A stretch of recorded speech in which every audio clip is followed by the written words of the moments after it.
Ladies and gentlemen, welcome to the Bullpen.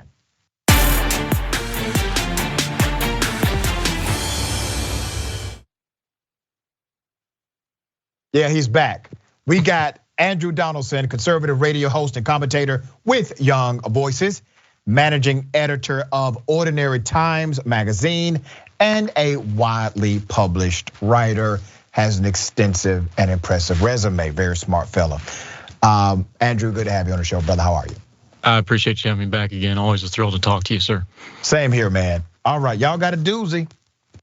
We're gonna talk about the mixed messaging inside of the Republican Party as it relates to vaccinations. It was heavily personified in the Candace Owens interview, but the truth is that rift has been with the party for a minute now. And if we got time, we're gonna get into the potential indictment of Donald Trump as it relates to voter election tampering in the state of Georgia. I don't want to presume what you know, believe about those items, my dear brother, so I will give you an opportunity to express your sentiment and respond. Well, let's start with the vaccine stuff. Donald Trump came out and said something good. This, of course, went over kind of surprising to some folks, but what he said on its face, just in and of itself in a vacuum, was really good. He said, elected officials, politicians, he called them gutless if they wouldn't admit their vaccine status. And I agree with him. If you're an elected official, I would extrapolate that out. If you're a commentator, if you're on TV, if perhaps you have a network television show where you talk about vaccines a lot, your audience probably deserves to know whether or not you got the vaccine. Like Tucker Carlson. Well, I'm just saying, if you sit in a multi-million-dollar contract. No, brother, call him out. I can't. Like Tucker I don't Carlson. even. Honestly, on my website, we don't even use his name. I think he's such a bad faith actor. It's like nailing Jello to the wall. I don't care for the individual at all. I don't even like acknowledging him if I can help it. But here's the thing. He sits in the office in a multi-million-dollar company, billion-dollar company probably. You have restrictions in those companies. You have contracts, multi-million-dollar contracts. You should be upfront with your vaccine issues, whether you got it or not, especially if you're going to tear it down and do conspiracy theories and this thing. So on this one point, I think Donald Trump said something absolutely correct. Politicians should tell us exactly why or why not, and they should be upfront why or why not, because it would cut through a lot of these noise, because we have a lot of them that kind of want to play both ways. They want to kind of play footsies with the folks that are the anti-vax crowds and the conspiratorial crowds without actually going all the way there and hurting themselves. That's not fair. We should call them out on that. And for this one thing, I'm agreeing with what he said. Andrew, I agree with much of what you've said, but I'm going to push back on a couple of points. Sure. The narrative right now, the conflict in the narrative actually started with Donald Trump himself. And he's trying desperately to disassociate himself with the conflict he created while he was president of the United States. And that conflict was, as you know, he came out while the vaccinations were being created and some were being approved. He came out with the conspiracy theorist. And he said everything from using bleach to putting a UV light inside of your body in order to eradicate COVID-19. And his surrogates, who were really just yes men, right? They were like, oh, yeah, we're looking into that, Mr. President, we really are. But what he did in that moment is he not only aligned his political narrative to the extreme conspiracy theorists of the party, it took a life of its own, and now you have the natural realization of it. Well, of course they're anti-vax because they assumed he was anti-vax. And then he started to do some things that showed, no, he's taking the vaccination, but he refuses to take the vaccination and actually take a photo of taking the vaccination. Like, so he's still playing both sides himself. Would you not agree? I think that's mostly all fair. There's two things with Donald Trump here. One is, and I talked about this when I wrote about it this morning, in praising what he said, in the vacuum of what he said. This is also very self-serving because it's very convenient for him because he gets to talk about the good part, that he was president when the vaccines rolled out, and we know how that works. You're in the chair, you get the credit no matter whether you had a lot to do with it or not. So he gets to focus on the good part without the bad part, which is his horrific history of the messaging. There's another part to this too that I think we need to talk about because it fits into his history. As much as he loves sympathetic devotion, as much as he likes people praising him, he also has a habit of cutting those people down publicly from time to time. I don't think we can discount that with the Candace Owens interview. I think he likes to be contrarian. I think he likes putting people in their place sometimes. There may be a wide element of that too, and this is just a good issue to do it because he knows which way the wind's blowing. I wouldn't discount that part of this also. Yeah, and let me read some of the stats, because when you look at Republican politics in general, Donald Trump is more in sync with the average Republican as it relates to the vaccine. So Gallup poll released their study, and it showed that 56% of Republicans have already been vaccinated. 68% of right-leaning independents already been vaccinated. Naturally, 92% of Democrats have been vaccinated, okay? So he's with the majority of his party as far as the people, right? But here's the reality. The anti-vax crew, they're loud. They've never been the majority. Like, his strength, that 30%, maybe 28%, it vacillates, has never been the majority. But that 28 to 30% of hardcore Trump supporters, they have been able to be so loud and so effective at stopping the majority sentiment of the Republican Party and making them basically become their surrogates, for lack of a better word, of their worst instinct in the political narrative. Look at this, brother. When January 6th first happened, you had major conservative leaders come out and denounce it. Those major conservative leaders have now apologized for denouncing it. And still, the majority of Americans believe what happened on January 6th was wrong.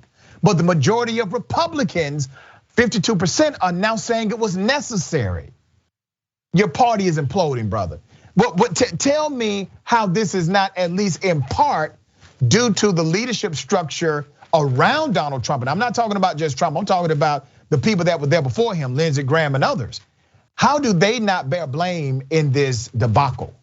They do, and let's back up a little bit. You've got Donald Trump taking over the Republican Party because what you thought was leadership or thought was the power structure turned out to be either a phantom or way weaker than we thought, or that wouldn't have happened in the first place. That's so correct. I think what you're dealing with here is Trump he filled a vacuum, either ideologically or power-wise or whatever. He filled a vacuum, and he allowed a lot of these people to be what they already want. And he let them do what they already wanted to do. Now Trump's just the excuse and they can follow him.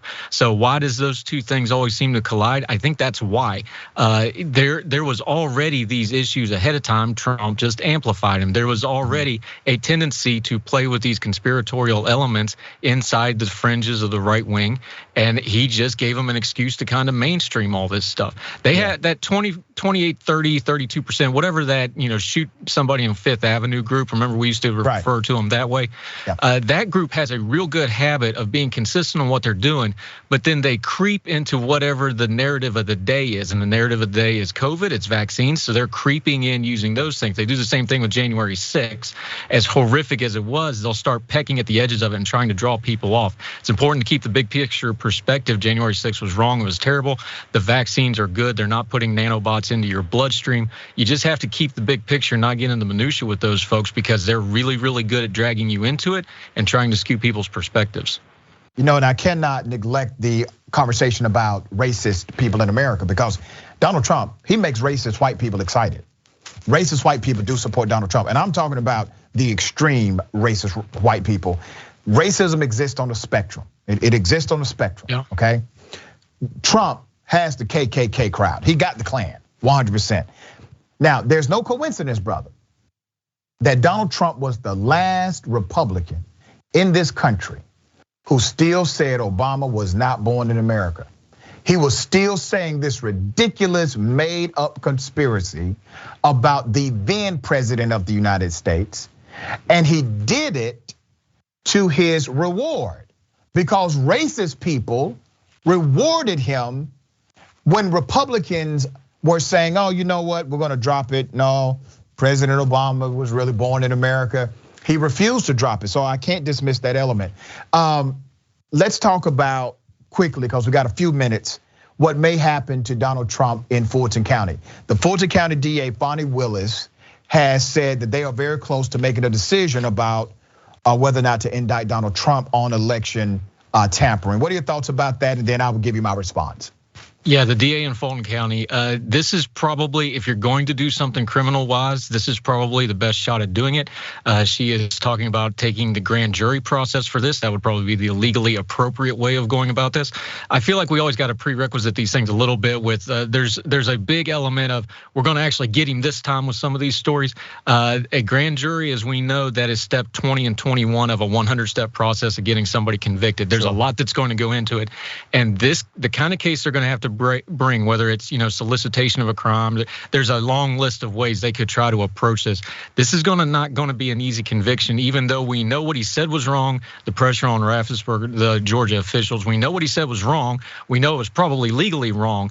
Getting a conviction, because these kind of criminal trials, they all hinge on intent and mindset. So even though he blatantly said it, getting a conviction beyond reasonable doubt is going to be difficult. But if you're going to do it, this DA, I think she has the right choice. She's keeping her head down. She's going through the grand jury process. That's probably going to be the appropriate way to try to address this legally. I agree with you. And just one note, when you read the letter of the law, the statutory code of Georgia, he did, in fact, break the law. I'm going to read it for the sake of the viewers.